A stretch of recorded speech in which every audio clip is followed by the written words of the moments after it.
Yeah, he became the first British winner of the Tour de France. He's the only rider to win the Tour de France and Olympic gold in the same year, winning them a week apart in 2012, when, of course, the Olympics were in London. He won a gold medal at 4 successive Olympics from 2004 to 2016.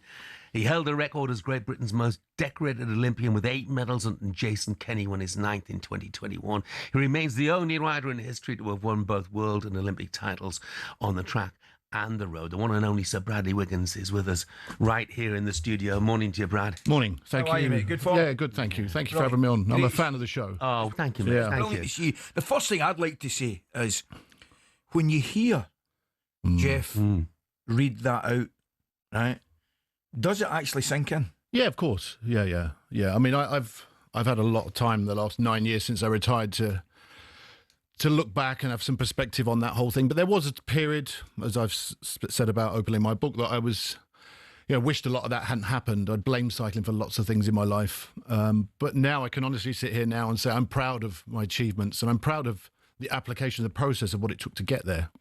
But no, I'm a fan of the sport at heart. I was a fan when I was a kid. That's how I got into cycling, and I knew what I was accomplishing every time I won a certain race, particularly the Tour de France, because it's such a historic, legendary thing.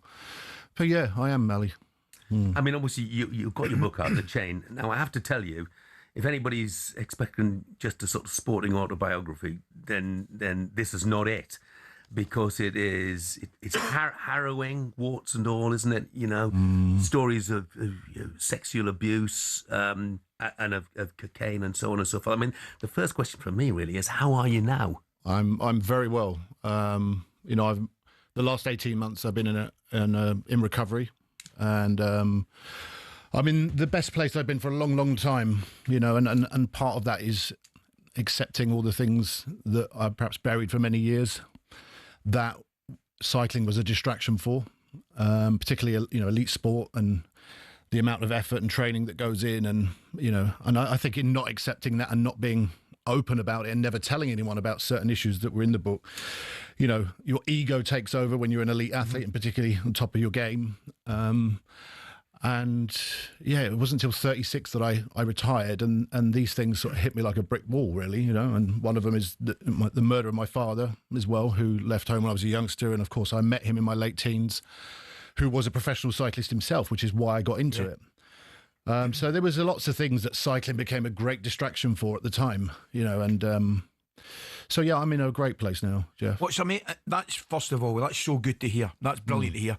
But I'll not put this down, I can tell you that right now, I can guarantee you. But I'm looking at one of the bits in the back page there. It says that the disguises have gone, I've made peace with myself, is a quote there.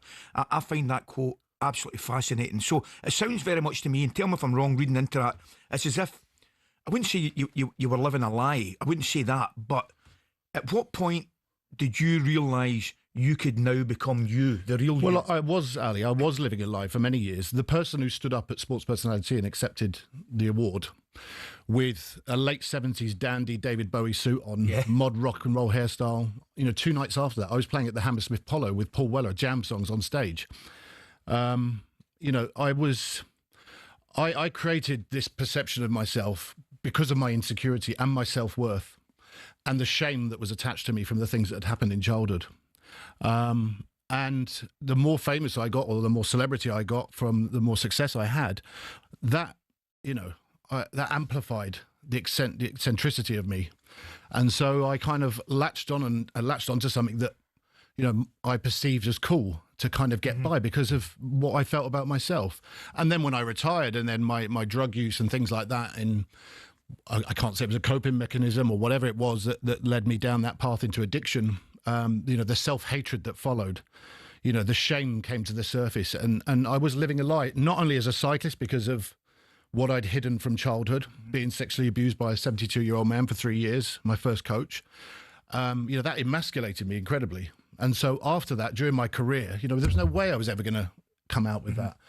So, winning Olympic Games, winning the Tour de France, and then I'd have to step off the bike and be Bradley. Bradley wasn't enough, so I created a sort of perception of myself, and I played a character and hid under this veil. Yeah, absolutely. I mean, at one stage, we mentioned the Olympic Games and so on and so forth. Oh, yeah, the sun were giving away. Bradley Wiggins sideburns. Yeah. You were one of the most famous sportsmen in the world at the time. Well, maybe the country. I don't know about the world. Yeah. I mean, I don't know. Cycling's an international. Yeah. So was that part of the descent into drug use then? Not at that time. I mean, I continued for another 4 years after that. Right. Within 3 years of retirement, I was a drug addict. And my problems got worse. I sort of was drifting into bankruptcy. I came and worked here for a bit. And I never found something that gave me the same amount of escapism, probably is the word. I wouldn't say satisfaction, but escapism from my past and my demons.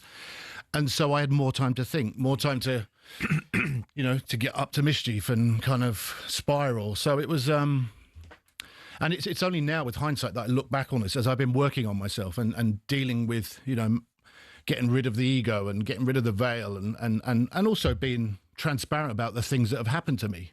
And that's been a great release of the shame that I've lived with for so many years. Because one of the worst things to read in the book is when you talk about the fact that, your son expected they would find you dead one day. Yes. Well, that was when it started getting really bad, and, it was, when you're in the belly of addiction, you don't see the hurt you're causing to people around you.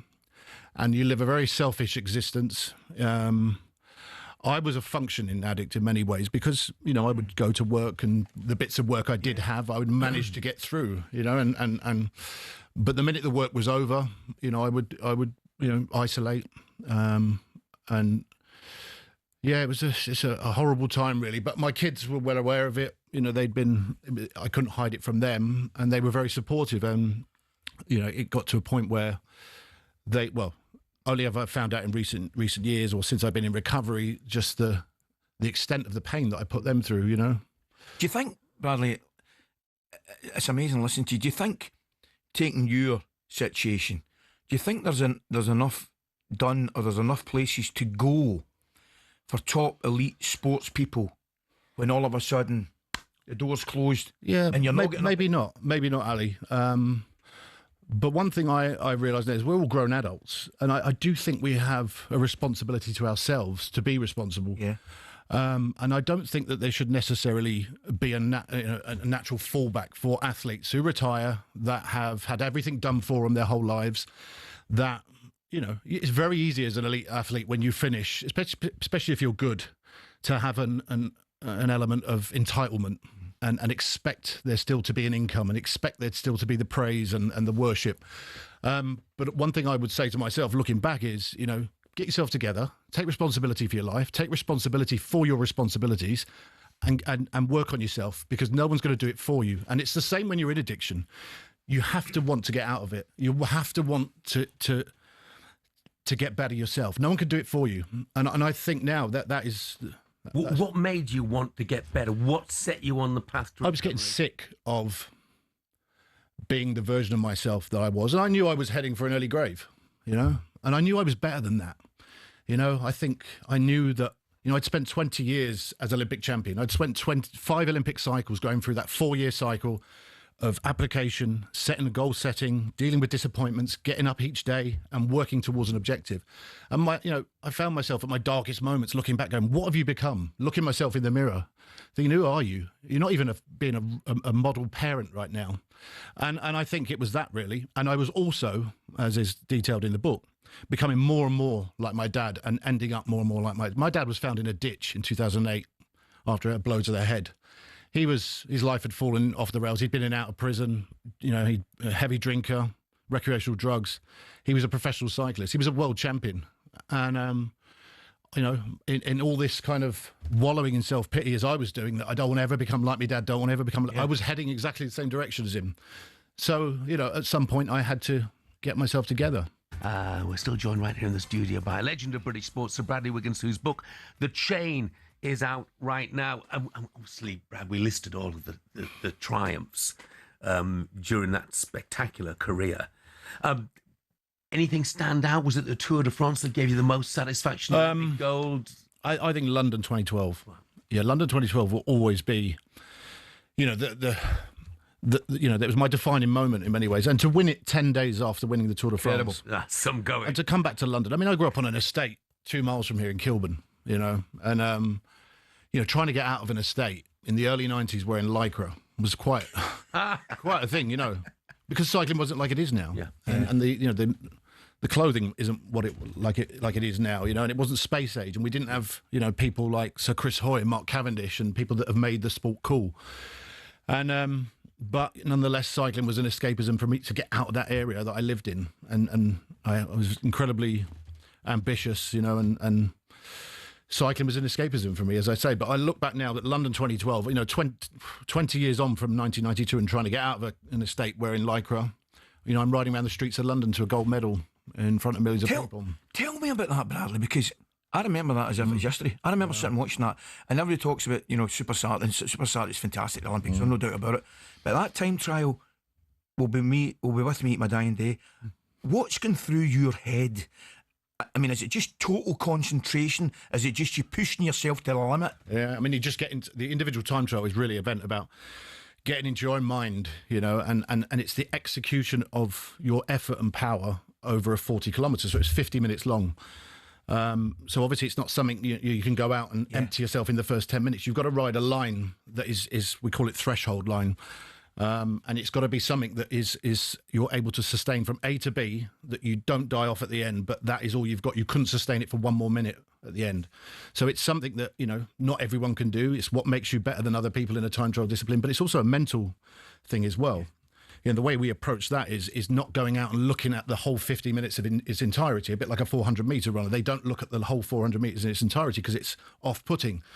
So we focus on the first 13 kilometres, which is about 8-9 miles, and then break that once we've gone through. Think about the second, which we've reconned those sections in the days before, and then you go through the second section. You do about the third 13 kilometres. So it's breaking the course down, putting each piece together, and executing it, and really taking all the emotion away from it. You know, thinking, you know, hearing time checks that you're 20 seconds up, you're 25 seconds up, and you don't think, right, I'm going to win Olympic gold here.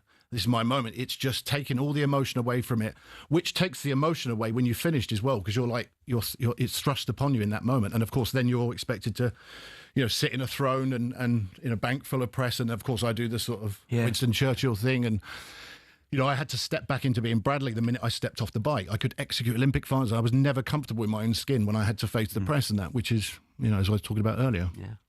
I mean, obviously, as you said, a few days before that, you won the Tour de France. Now, I know you like lots of sports and the such like. So you look at the Tour de France, is that the single most difficult event to win in world sport? I wouldn't say world most sport. Grueling. I think it's, you know, it's up there, and probably because of the distance and the time it takes. You know, 3 weeks, you do anything for 3 weeks, day in, day out. There's so much that could go wrong. You know, it's all based on time, of course. There are enough days if you lose 2 minutes one day due to a crash or a puncture that you can make that time up, but it's very, very difficult. You know, you're still dealing with very small margins. And, you know, you're racing up mountains for 1 hour at a time. You know, if you're 1 kilo heavier than you normally are, if you've come in heavy for the race, that 1 kilo over every 1 hour climb over 3 weeks will equate to minutes. So it's so many factors that have to go right, and so many you got enough time to get ill in a 3 week race, especially when you're such low body fat. You're open and, you know, prone to getting illness, and then you're avoiding the other 840, 50 bike riders in the race, you know, coming into finishes and crashing. And there's a lot that needs to go right for you to be able to win, and that's where your 8 other teammates come in. Yeah, you know, and of course I had a fantastic team that year. There's 2 or 3 guys in my team that could have also won the race, and I was blessed to have, of course, the British world champion at the time in Mark Cavendish with me. Well, I was going to... You brought him up yourself. I mean, what is it in the last, 10, 15, 20 years, whatever it may be, with British cycling, British cyclists? You mentioned Mark Cavendish, who's an absolute hero. Chris Hoy, absolute hero of the Kennys. What is it that we've unearthed that, or we did unearth that talent? Well, I think lottery funding has a lot to do with it. You know, and lottery funding came in 1997. It allowed our athletes to go professional and not have to have jobs outside of the sport. So they were paid a wage. We also had a world-class facility in Manchester Velodrome that was built. We've now have one in London, of course, that was built for the Olympic Games. And British Cycling based themselves in that building, and it became a centre of excellence for all the cyclists around the country to come and congregate in one place, live in the area, train in the area, be paid on a daily basis. So they didn't, and it just grew from there. We also had a great crop of athletes that started in that period in the late 90s. You know, of course, we had myself, Mark Cavendish, Sir Chris Hoy, Victoria Pendleton. Yes. And when you've got great athletes and good coaches and a good, system in place, a winning mentality, we went on. Who did you look up to? Well, when I was a kid, so when I was 12, I watched Chris Boorman win the Olympic Games on the Lotus bike. Yeah. Remember that. And I'm there in Kilburn and watching Chris Boorman ride around on a space-age bicycle, which became front page news the next day. And I thought I'd love to do that. It was easy to follow. It was one guy races another guy on the other side of the track. Chris caught his opponent in 3.5 minutes. And that was what set it off for me, really. Yeah. Look, there's so much love for you from people who are texting in. Brad Allen Little says, "Hi lads, respect to Sir Bradley for being so honest and open. Love Bradley since seeing him in his mod cycling attire. Just one quick question: what's your favourite Jam song?" My English Rose, actually. It's an obscure one. Yeah. Is that off in the City All Mod Coins? You tell me, Ali. It might be All Mod Coins, I think. First band I ever saw live. Really? Jam. Wow. Where, the Barrowlands? Yeah, correct. Yeah, there you Absolutely, man. Thomas says, just want to say, heartbreaking hearing Bradley talk, but it's really made me think I need to sort my own life out and deal with my childhood trauma that I've buried for years. I'm going to call doctors today and get some help. Oh, Cheers. good man. So Good on you. So that's great. And you mentioned Chris Boardman. Michael Long said Chris Boardman, one of the great reasons why British cycling is where it is now. So what you love your sport, don't you? Do you get sport these days? You're a football fan, I know that. Yeah, I mean, before COVID, me and my son used to go to every European Liverpool away leg.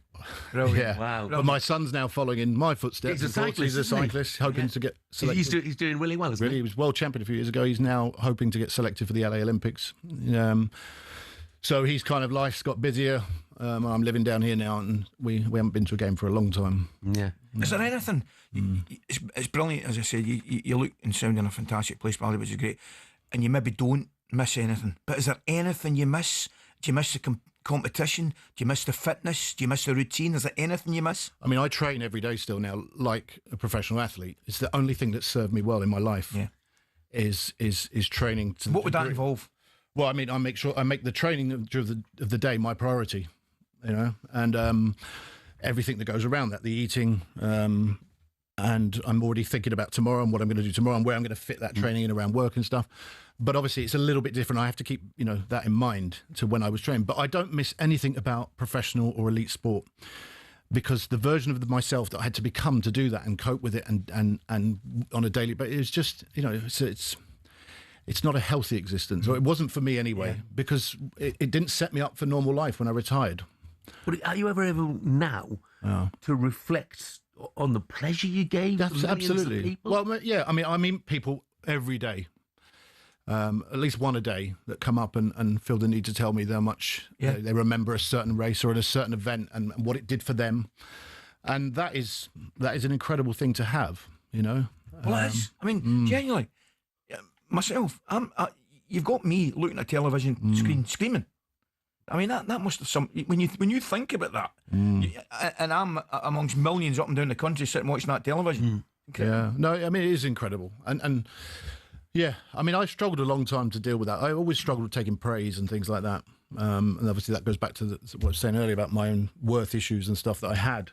But now I can look back at it and not seeing it as bolstering my ego in wanting that or receiving that praise or that kind of adulation. But now I can see it for what it is. And I give whoever it is that person time of my day and thank them, because it means a lot to me. It really does. Yeah. I mean, we see a lot of people in here, but we were both buzzing at the prospect of you coming in. I was my kid. I mean, I look at everything that you've been through and things we haven't touched on, bankruptcy, homelessness, and all that sort of stuff. How do you assess the sort of hand you've been dealt in life? I never look at it like that. In some ways, the reason I'm sat here today with you two, talking about this book so candidly about it, for honest account, raw, is because of all the things that have happened to me. And had those things not happened to me, I perhaps wouldn't be where I am in life, talking about my successes and things. So, if I'm going to talk about my successes, I also talk about my failures in life as well. Yeah. And so I look at it in a positive sense now. I'm grateful for the hand I was dealt, because I wouldn't be the person I am today and I wouldn't have got to where I am today. You know, not just my career, but you know, As a person. coming through addiction. Yeah. And opening myself up and taking accountability for the pain I've caused people and the, you know, the mistakes I've made in life, and continue to want to be a better version of myself. Seeing where you are today, Yeah. do you look forward in terms of what planning for maybe next week or the week after, or is it every day, each day at a time? No, I mean, I've my main priority at the moment is to be a good partner, a good parent, and continue working on myself. You know, I was in AA twice last week. I'll try and make that a priority during the week at some point. I'm off to a one-on-one intensive counselling therapy, trauma therapy specialist in Utah in America next week for 4 days. So it's things I've never addressed before, things I've always been scared to address, and just continuing enjoying, you know, having this moment. Kevin in Newry says, Mr. Wiggins saying adults are accountable to themselves is so refreshing. Great to hear. All the best. Jimmy says, Brad used to rock up at a local 10-mile time trials like the Rainford 10. It was great to have a champion racing against us mere mortals. The Barnes Cycling Club, all at Barnes Cycling Club, says, say thank you to Bradley for all the great memories. And Darren S. says, legend and inspiration, and not just because of sport. And just a final one. You've done this and done that and done the next thing. Have you done those hills in Wicklow, just outside Dublin, man? I have. Yeah. Brad, Yeah. they just about finished me. Yeah. Well, some of the hills around Glasgow. I used to race quite a lot as a junior around Glasgow. Yeah. And the weather, of course, there. Correct. Yeah, we did the Commonwealth Games there That's as well, right, and that's that right. rained. Absolutely. Fantastic. Look, Thank you, guys. Brad, it's brilliant. No, thank you Brilliant to for have you giving here. me a Absolutely platform. Brilliant. Yeah. Great to see you. And the best luck in the future, Yeah, mate. thank you. Here. Yeah. Here, mate. And don't forget, Sir Bradley Wiggins' book, The Chain, is out right now. Do go along and get it as you possibly can.